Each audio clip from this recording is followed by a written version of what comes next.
नमस्कार, जी संगम फॉलोअप देख रहे हैं आप। मैं हूं राम मोहन शर्मा। बदायूं में 2 नाबालिग बहनों से रेप और मर्डर मामले में हाईकोर्ट की लखनऊ बेंच ने यूपी सरकार से सीबीआई जांच की सिफारिश का लेटर, एफआईआर और पोस्टमार्टम की कॉपी मांगी है। इस मामले की अगली सुनवाई 9 जून को होगी। वहीं प्रशासन ने इस मामले में एक और बड़ी कार्रवाई की है। प्रशासन ने उसैद थाना अध्यक्ष गंगा सिंह यादव को हटा दिया है।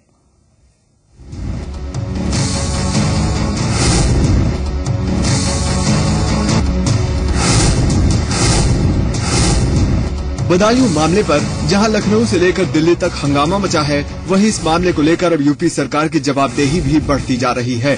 सामाजिक मंचों और सियासी दलों की ओर से लगातार हो रही आलोचना के बीच अब यूपी सरकार से अदालत ने भी जवाब तलब किया है। बदायूं रेप और हत्या को लेकर हाईकोर्ट की लखनऊ बेंच ने यूपी सरकार से सीबीआई जांच की सिफारिश का लेटर मांगा है।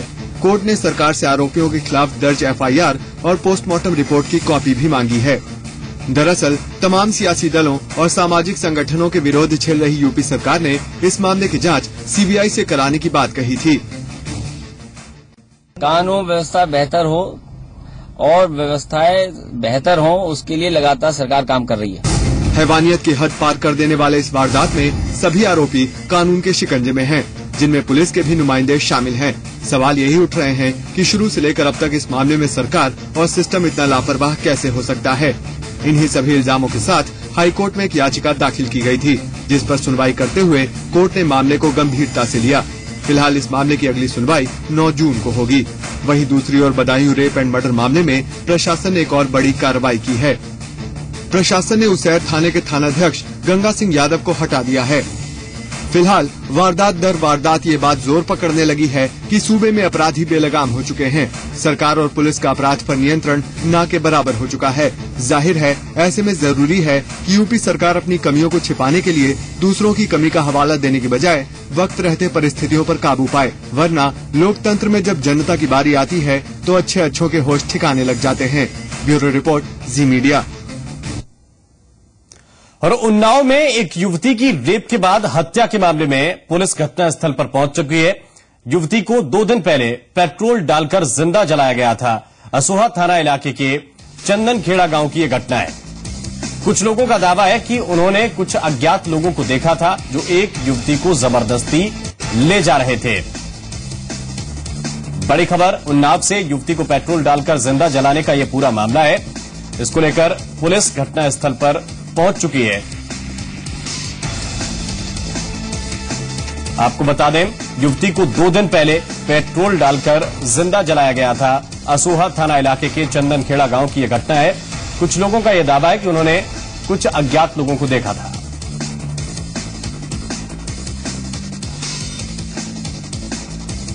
और यूपी में महिलाओं की सुरक्षा एक गंभीर मसला बन चुका है। कानून में सख्ती के बावजूद यहां रेप और बलात्कार जैसी वारदातों में तेजी से इजाफा हुआ है और ऐसा लगने लगा है कि अपराधियों में कानून का खौफ ही नहीं बचा। ताजा मामला कानपुर के कल्याणपुर इलाके का है, जहां एक शख्स पर पड़ोस में रहने वाली एक मासूम से रेप का आरोप लगा है।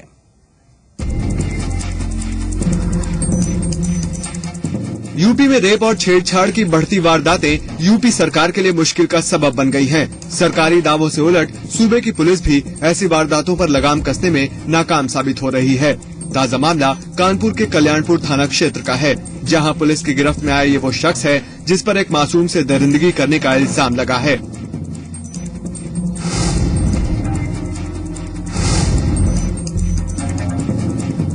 रावतपुर गांव में उस वक्त सनसनी फैल गई जब 3 साल की मासूम बच्ची से रेप के आरोप में लोगों ने उसके पड़ोसी शमशेर की पिटाई शुरू कर दी। वारदात की तस्दीक तब हुई जब पीड़ित बच्ची की बहन ने परिजनों से शिकायत की। उसको बच्चा रहा था और उसका खून में खल रहा था, तब बताने गए थे। किससे बताया था तुमने? अपन चाची से बताया था। वारदात से आक्रोशित परिजनों ने आरोपी शमशेर की पिटाई करने के बाद पुलिस के हवाले कर दिया, लेकिन परिजनों का आरोप है कि पुलिस की लापरवाही की वजह से पीड़ित का घंटों बाद भी मेडिकल नहीं हो पाया। तेजी थी, छोटी थी साहब, 3 साल की लड़की, तो वो घर पे खेल रही थी। बड़ी वाली 6 साल की लड़की है, वो साहब नहा रही थी, नहा के उसने कपड़े अपने मतलब धुल धरा के जो फैलानी थी फैला के देखा साहब, लेकिन दौड़ के यहाँ गई तो बगल में एक हमारी लवरी, उनसे कहा देखे चाची क्या कर रहा था। वो लोग आए वहाँ से तो उसको पकड़ लिया साहब। हम तो थे नहीं, लेकिन हमारी छोटी वाली भतीजी थी साहब, उसने देखा है। हैरानी इस बात की है कि आला अधिकारी बिना मेडिकल के ही ये मान बैठे कि बच्ची से रेप नहीं बल्कि रेप की कोशिश हुई है। कल्याणपुर थाना क्षेत्र है, यहाँ पर एक 3.5 वर्षीय बालिका के साथ दुष्कर्म का प्रयास हुआ प्रथम दृष्टया। अभियुक्त गिरफ्तार कर लिया गया है। आगे की कार्रवाई इसमें की जा रही है, अमल में लाई जा रही है और मेडिकल इसका तुरंत करा करके और शेष उपचार इत्यादि कराया जा रहा है। परिजनों के विरोध और मीडिया के हस्तक्षेप के बाद पुलिस ने आरोपी शख्स के खिलाफ संगीन धाराओं में मामला दर्ज कर कार्रवाई जरूर तेज कर दी है, लेकिन सिलसिलेवार सामने आ रही दरिंदगी की ऐसी वारदातों ने एक बार फिर से ये सवाल खड़े कर दिए हैं कि आखिर कब महफूज होगी बेटियां और कब बदलेगी समाज की सोच। मोहम्मद उज़ैर, जी मीडिया, कानपुर। और उत्तर प्रदेश में लगातार हो रही रेप की वारदातों ने कानून व्यवस्था पर सवाल खड़े कर दिए हैं। हाथरस, महोबा और ग्रेटर नोएडा में गैंगरेप के अलग अलग मामले सामने आए, जबकि अलीगढ़ में महिला जज के साथ रेप की कोशिश का मामला सामने आया। उत्तर प्रदेश में एक के बाद एक रेप की वारदातें थमने का नाम नहीं ले रही हैं। हाथरस के पहाड़पुर गांव में एक युवती के साथ गैंगरेप का मामला सामने आया। 11 दिन पुराने इस मामले में बड़े अधिकारियों के आदेश पर अब जाकर मुकदमा दर्ज हुआ और 4 लोगों को आरोपी बनाया गया। पुलिस ने आरोपियों की तलाश तेज कर दी है।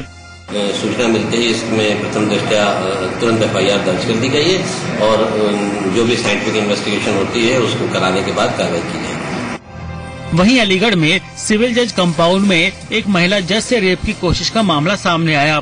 महिला के रिश्तेदारों पर ही रेप की कोशिश का आरोप है। इस मामले में केस दर्ज कर लिया गया है। गुप्ता पुत्र श्री कृष्ण गुप्ता निवासी city high stadium road Bareilly और पंकज गुप्ता पुत्र श्री राम प्रताप गुप्ता निवासी पाटरी गेट फरुखाबाद को नामित करते हुए अभियोग पंजीकृत कराया गया है। तफ्तीश हो रही है। तफ्तीश में जो भी साक्ष्य पाए जाएंगे उसी से कार्रवाई होगी। वहीं महोबा में पनवाड़ी थाना क्षेत्र के महुआ गांव में एक नाबालिग के साथ गैंगरेप का मामला सामने आया। 3 युवकों पर गैंगरेप का आरोप है। परिजनों का आरोप है कि पुलिस आरोपियों को बचाने में लगी हुई है। हालांकि पुलिस कार्रवाई का दावा कर रही है। ये शिकायत पीड़िता के पिता की तरफ से तहरीर के रूप में आई थी, जिसमें कल रात को ये अभियोग पंजीकृत करा दिया गया। प्रयास किया गया, आरोपी नहीं मिले थे। पीड़िता का मेडिकल आज करवा दिया गया है और प्रारंभिक तफ्तीश की जा रही है। अभियुक्तों की तलाश भी की जा रही है। शीघ्र गिरफ्तारी सुनिश्चित की जाएगी। जबकि ग्रेटर नोएडा के बादलपुर इलाके में 3 बाइक सवार बदमाशों ने नाबालिग लड़की को अगवा कर उसे अपनी हवस का शिकार बनाया। पुलिस ने तीनों आरोपियों को गिरफ्तार कर लिया है।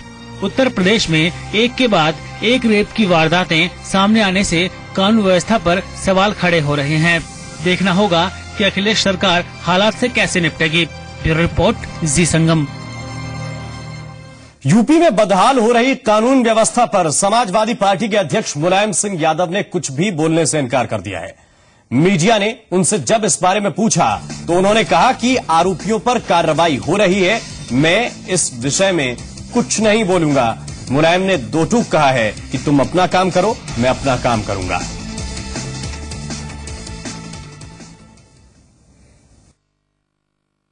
वहाँ के मुख्यमंत्री कहते हैं कि अगर आप गूगल करेंगे तो आपको पता चलेगा कि उत्तर प्रदेश के अलावा बाकी सब जगह में भी रेप होते हैं। आपको लगता है उनका तो बोलना चाहिए? तो काम है अपना कीजिए, मेरा काम अपना कर रहा हूँ, आज नहीं बोलूंगा। आप चीफ मिनिस्टर हैं, आपका बेटा चीफ मिनिस्टर है, इतने सारे रेप हो रहे हैं, महिलाओं का इशू चल रहा है, एक जज तक को नहीं छोड़ा जा रहा है, क्या बोलना चाहेंगे इस पे?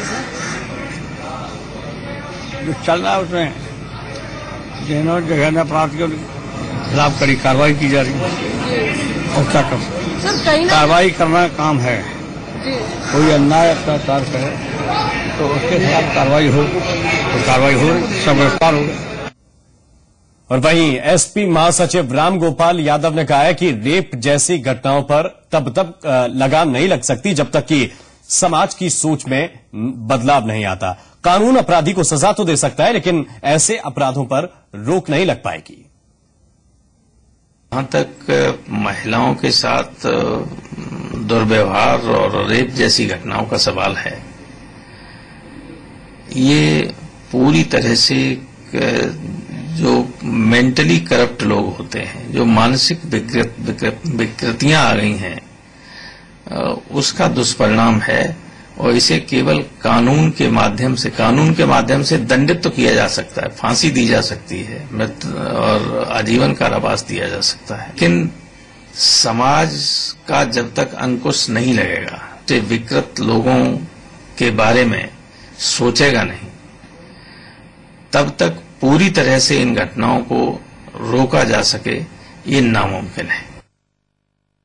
उत्तर प्रदेश को डेलिबरेटली टारगेट किया जा रहा है, डेलिबरेटली, क्योंकि ये घटनाएं दूसरे राज्यों में होती हैं, मध्य प्रदेश में होती हैं। अभी राजस्थान में मुख्यमंत्री के जिले झालावाड़ में हुई, बलात्कार के बाद जला दिया गया महिला को, और अभी बंबई में भयंदर में हुई, मध्य प्रदेश में दर्जनों जगह हुई, लेकिन कहीं उसका कोई जिक्र नहीं और कोई नेता वहां गया नहीं। उत्तर प्रदेश में तो चले गए लोग, और कुछ ने तो यहां तक कहा कि मामला SC/ST एक्ट में कायम होना चाहिए था। और केंद्रीय मंत्री कलराज मिश्र ने कहा है कि यूपी सरकार को सख्ती से काम लेना चाहिए। उत्तर प्रदेश में वहां की सरकार को प्रशासनिक कड़ाई के आधार पर वहां जिस प्रकार की घटनाएं घटित हो रही हैं उसको नियंत्रित करना चाहिए। जहां तक हमारा केंद्र में शासन है, उस पर कार्रवाई का प्रश्न इसका नहीं है। संवैधानिक रूप से दोनों सरकारें चल रही हैं, उनका पूर्ण बहुमत है, और संवैधानिक प्रक्रिया के माध्यम से अगर कोई बात आती है तो सरकार उस पर विचार करेगी। कि हम अपना काम कर रहे हैं, मीडिया को अपना काम करना चाहिए, आप सुरक्षित हैं। मैं समझता हूं बयान पर नियंत्रण रखना चाहिए। और बदायूं की घटना पर गृह राज्य मंत्री किरण रिजिजू ने कहा है कि हमारा अतीत ऐसा नहीं रहा है और यूपी सरकार को इस पर सोचना चाहिए। पीटीआई के मुताबिक किरण रिजिजू ने यूपी में कानून व्यवस्था पर चिंता भी जताई है। बहुत चिंता का विषय है, क्योंकि ये हमारा अधीन नहीं है, राज्य सरकार को देखना है। लेकिन गृह मंत्रालय कोई भी इस तरह का घटनाएं कहीं भी होता है देश में, तो वो तो हमको कंसर्न तो होता है, लेकिन इसका कार्रवाई राज्य सरकार का लेना होता है। लेकिन अगर कोई ऐसा चीज हो जो हमको लगता है कि राज्य सरकार जो है पर्याप्त उस पर अपना काम नहीं कर रहा है, और हम लोगों को लगता है कि जानकारी हमको लेना चाहिए और कुछ पूछताछ करना चाहिए, तो वो हम करते हैं। लेकिन हम हस्तक्षेप के रूप में हम नहीं देखते हैं चीज को, कि जो राज्य सरकार को करना पड़ता है उन्हीं को करना है। और अपना दल की नेता अनुप्रिया पटेल ने भी कहा है कि एसपी की तरफ से लगातार महिला विरोधी बयान आ रहे हैं और वो इन बयानों की निंदा करती हैं। देखिए, समाजवादी पार्टी के स्तर से बहुत ही गैर जिम्मेदाराना और बहुत ही महिला विरोधी बयान लगातार आ रहे हैं, और मैं ऐसे बयानों की कड़ी भर्त्सना करती हूँ, निंदा करती हूँ। और सरकार को चेतने की जरूरत है, महिलाओं के लिए एक ऐसा सिस्टम बनाने की जरूरत है, बहुत से प्रिवेंटिव मेजर्स लेने की जरूरत है, जिससे प्रदेश के अंदर महिलाओं की एक बेहतर स्थिति हो सके और इन अपराधों का जो ये ग्राफ बढ़ रहा है उसमें कमती हो सके। माननीय प्रधानमंत्री जी के संज्ञान में पहले से ही ये तमाम बातें हैं, और हमें उम्मीद है कि उनके नेतृत्व में हमें एक सुरक्षित भारत मिलेगा, महिलाओं के लिए विशेषकर से जो सुरक्षित होगा। और संसद परिसर में आज यूपी छाया रहा। हालांकि आज संसद में कोई बहस नहीं हुई, लेकिन यूपी में कानून व्यवस्था का मुद्दा कई दलों के सांसदों ने संसद में पहुंचने पर उठाया है। वो तो ऐसा लगता है कि अखिलेश जी को अनुभव की कमी थी, और उनको इतनी बड़ी जिम्मेदारी मिली इतने बड़े स्टेट की, वो संभाल नहीं पाए, और आने वाले दिनों में और भी कठिनाई उनके सामने आएगी। उनको इसको दुरुस्त करने की आवश्यकता है।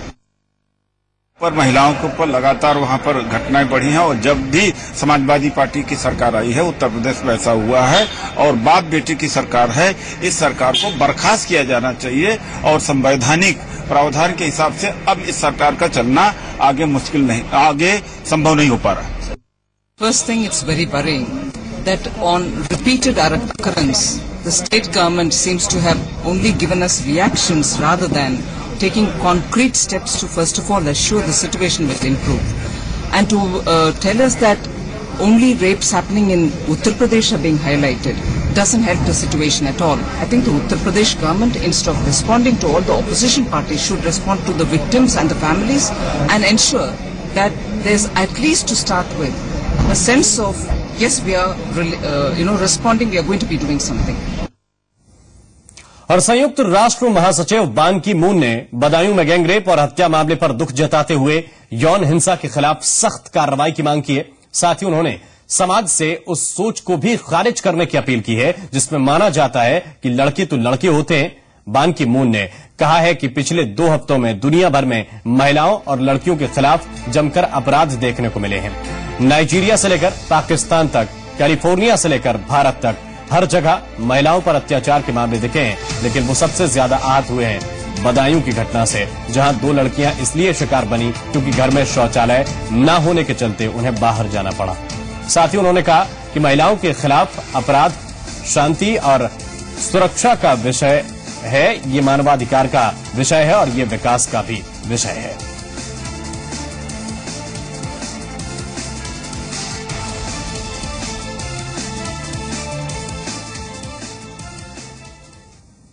और अंबेडकर नगर के अकबरपुर में पीडब्ल्यूडी के जूनियर इंजीनियर के खिलाफ रेप का केस दर्ज हुआ है।